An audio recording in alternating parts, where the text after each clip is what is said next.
Hey everybody, I'm Jack Reeder with Future Pastimes. I'm a designer on the Dune expansions for the 2019 Classic Dune edition from Gale Force 9.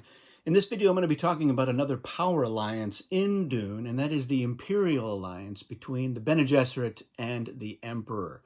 And this is a pretty straightforward alliance where you've got the Bene Gesserit, which has arguably one of the strongest advantages in the game, which becomes the alliance advantage, and that is the voice.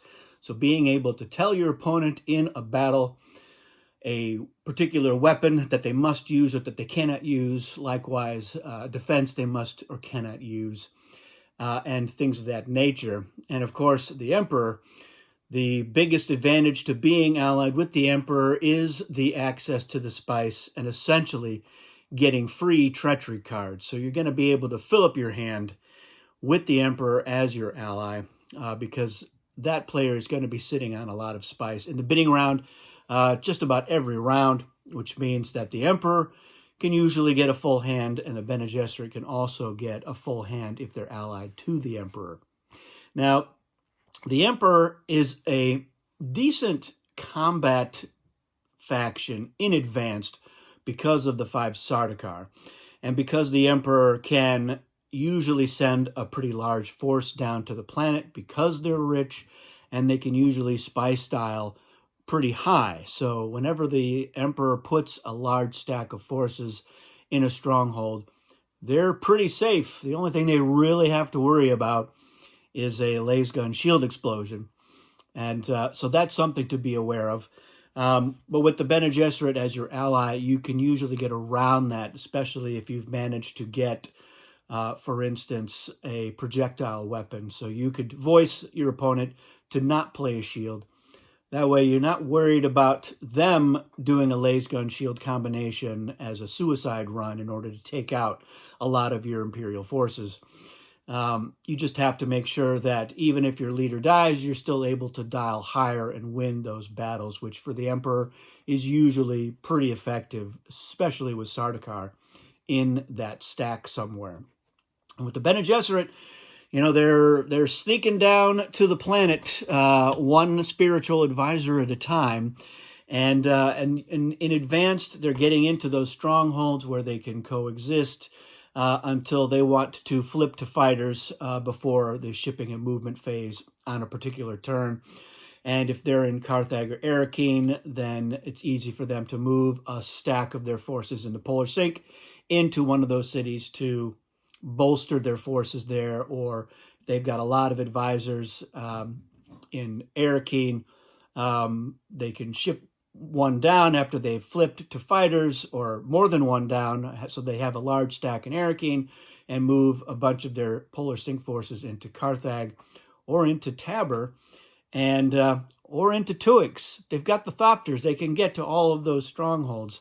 And the Emperor, it's very common for the Emperor to already be in Habanya. That's a good place for the Emperor to stake out, have some forces, and then maybe they can drop down somewhere else into a 4th or 5th stronghold, just depending on where the allies have managed to get themselves. The great thing about having the Bene Gesserit as an ally for anybody is because in advanced, especially, they're able to get those advisors into those strongholds, which means that before you get to shipping and movement, they can flip to fighters, and they're in those strongholds. They can't be blocked. They're already there. And they have essentially blocked anybody else if they're in there and they were coexisting with another faction. So let's say you've got Atreides or Harkonnen in the game, and the Bene Gesserit are in a stronghold with their forces, and they flip to fighters before shipping a movement.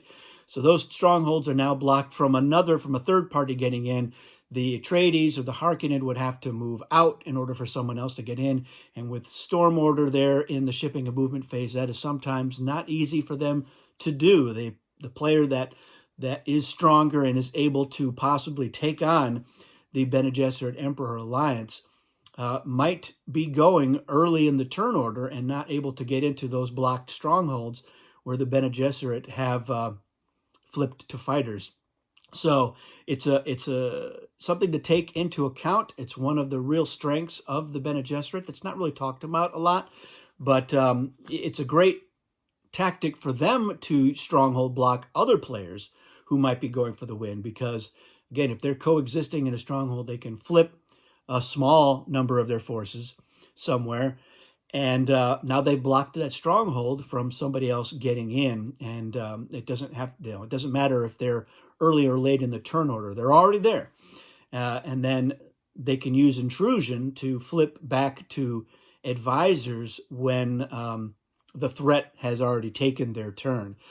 So it's a two-edged sword there for a lot of the players. And the Bene Gesserit, again, they can use that intrusion as a way to lure a strong force down into a stronghold, because the Bene Gesserit are contesting the win, especially if they're going late in the turn order. They can say, yeah, I flipped to fighters in Arakeen, where, let's say, the Atreides only have a couple of forces. And so they force Atreides to send a lot of forces down. And that means that the Bene Gesserit can flip to advisors using intrusion. But now Atreides have committed to there, and when it's Bene Gesserit's turn later in the turn order, they can move those forces out of there. They can deploy their strength somewhere else, where they're more effective. And so it's an interesting tactic that they can use, and that's irrespective of who their ally is. It's just one of the reasons why the Bene Gesserit is such a strong faction. But the real strength of this alliance is that you've got an economy faction with arguably the strongest combat faction. This Bene Gesserit, their leaders are all 5, so they've got no weak leaders. They've got the voice. And with a full hand of cards, they have a really good chance of having at least one Karama, which means they can prevent somebody like the Atreides from seeing part of the battle plan.